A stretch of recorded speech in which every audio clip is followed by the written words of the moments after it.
یہ میری پہلی ویڈیو ہوگی جس کے اندر میں آپ سب سے کہوں گا کہ اس کو اینڈ تک ضرور دیکھیے گا۔ اس ویڈیو کی سب سے خاص بات یہ ہوگی کہ 14 اگست کے دن کا آغاز انشاءاللہ ریاض الجنہ سے۔ دوسرا آپ یہ سنیں گے کہ اسلام کے جھنڈا بردار جن کو آپ صلی اللہ علیہ وسلم نے اسلام کا جھنڈا بردار بنایا تھا۔ تیسرا اور آخری، ہم اپنی زندگی میں موٹر سائیکل اور گاڑی خریدتے ہیں، اس کا مقصد۔ میری طرف سے تمام اہل اسلام کو اس دن کی بہت بہت مبارک ہو، کیونکہ پاکستان کی آزادی سے، پاکستان کی خوشحالی سے تمام اہل اسلام کو جان ملتی ہے، قوت میں ان کی اضافہ ہوتا ہے کہ پاکستان خوشحال ہوگا تو تمام اہل اسلام کو ایک قوت کا احساس ہوتا ہے۔ ویڈیو شروع کرنے سے پہلے میں آپ کو بتا دوں کہ 14 اگست کا دن ایک ایسا دن ہے جس دن ہماری یادداشت میں یہ چیزیں دوبارہ ریکال ہوتی ہیں کہ ہمیں پتہ چلتا ہے یہ ملک کیسے وجود میں آیا اور اس مملکت کے لیے ہمارے بزرگوں نے کیا کیا قربانیاں دیں۔ تو ہمیں یہ دن بہت عزت و احترام کے ساتھ منانا چاہیے۔ کیونکہ میں مسجد نبوی کے پاس ہوں تو اس لیے شروع کرتے ہیں درود و سلام سے۔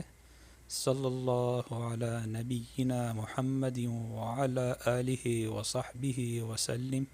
جیسا کہ آپ دیکھ سکتے ہیں یہ 14 اگست کا ریاض الجنہ کا پرمٹ ہے۔ ریاض الجنہ جس کے بارے میں نبی کریم صلی اللہ علیہ وآلہ وسلم نے فرمایا، میرے ممبر اور میرے گھر کے درمیان کی جگہ جنت کے باغوں میں سے ایک باغ ہے۔ آج کل ریاض الجنہ میں جانے کے لیے پرمٹ لینا پڑتا ہے اور پرمٹ کے بعد تقریباً 1 سے 1.5 گھنٹہ انتظار کرنا پڑتا ہے ریاض الجنہ میں نوافل ادا کرنے کے لیے۔ تو انشاءاللہ میں وہاں جا کے نوافل ادا کر کے پاکستان کی خوشحالی کے لیے، برکتوں کے لیے اور پاکستان کی حفاظت کے لیے نوافل ادا کروں گا۔ آپ تمام سے بھی درخواست ہے آپ بھی ضرور یہ چیزیں اپنائیں۔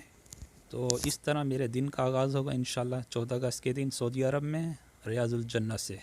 آپ کو ایک صحابی کا واقعہ سناتا ہوں جو اسلام کے جھنڈے کے علم بردار تھے، جن کو نبی کریم صلی اللہ علیہ وآلہ وسلم نے جھنڈا عطا فرمایا تھا غزوہ احد میں۔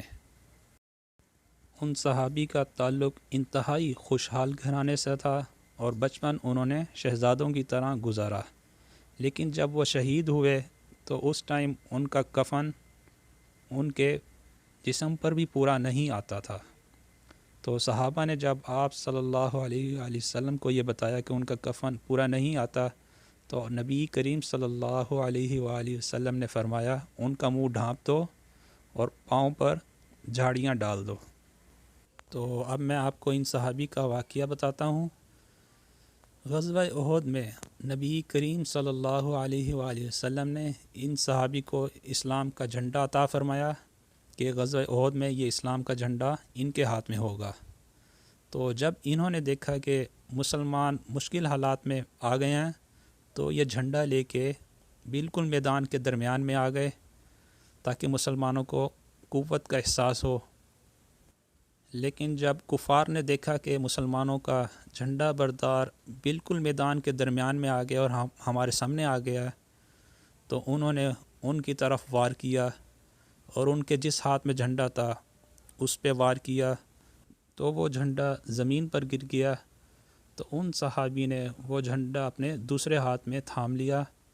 تو کفار نے جب یہ دیکھا تو انہوں نے دوسرے ہاتھ پر بھی وار کیا اور وہ دوسرا ہاتھ بھی کٹ گیا اور جھنڈا زمین پر گر گیا، جس سے ان صحابی نے اپنے دونوں ہاتھوں کے جو بقیہ حصے تھے اس سے جھنڈے کو تھاما۔ تو کفار نے یہ دیکھ کر ان کے جسم پر وار شروع کر دیے، جس سے وہ شہید ہو گئے۔ یہ صحابی بھی جھنڈا بردار صحابی تھے جو اس جھنڈے کی خاطر شہید ہو گئے۔ تو ان صحابی کا نام حضرت مصعب بن عمیر رضی اللہ تعالی عنہ تھا۔ تو میرے بہن بھائیوں، اسلام میں ہمیں وطن سے محبت ہی سکھائی گئی ہے، امیر کی اطاعت سکھائی گئی ہے، چاہے وہ حبشی ہی کیوں نہ ہو۔ تو میرے بہن بھائیوں، ہمیں اس دھوکے والی زندگی سے باہر نکلنا چاہیے جس کے اندر ہم اللہ سے کیا ہوا عہد اور ہمارے لاکھوں بزرگوں کی زندگیاں جس پر نچھاور ہو گئیں وہ مقصد بھی ہم بھول گئے۔ اس طرح کی زندگی ہمیں نہیں گزارنی چاہیے۔ اب چلتے ہیں اپنے آخری موضوع کی طرف۔ ہماری زندگی میں موٹر سائیکل اور گاڑی کا کیا مقصد ہے اور اس سے میں آپ کو کیا بات سمجھانا چاہتا ہوں، تو آئیں اس طرف۔ جیسا کہ آپ سب لوگ جانتے ہیں گاڑی اور موٹر سائیکل کا مقصد کیا ہے، تو اگر ہم گاڑی اور موٹر سائیکل کو اس سے نیچے اتر کر ہاتھ سے استعمال کریں پیدل چلتے ہوئے، تو ہم مقصد اس سے کبھی بھی حاصل نہیں کر سکتے۔ اسی طرح ہمارے بزرگوں نے اس وطن کو کس مقصد کے لیے حاصل کیا تھا، لاکھوں جانیں کیوں ہمارے بزرگوں نے اس وطن کی خاطر نچھاور کی تھیں، اس کا کیا مقصد تھا؟ اس کا ایک ہی مقصد تھا کہ ہم اپنی زندگی اسلامی طور طریقوں کے مطابق گزار سکیں، جہاں پر ہمیں کوئی روک ٹوک نہ ہو، ایک آزاد وطن ہوگا جہاں اسلام کا ماحول ہوگا اور اسلام ہر طرف نظر آئے گا ہماری زندگی کے ہر شعبے میں۔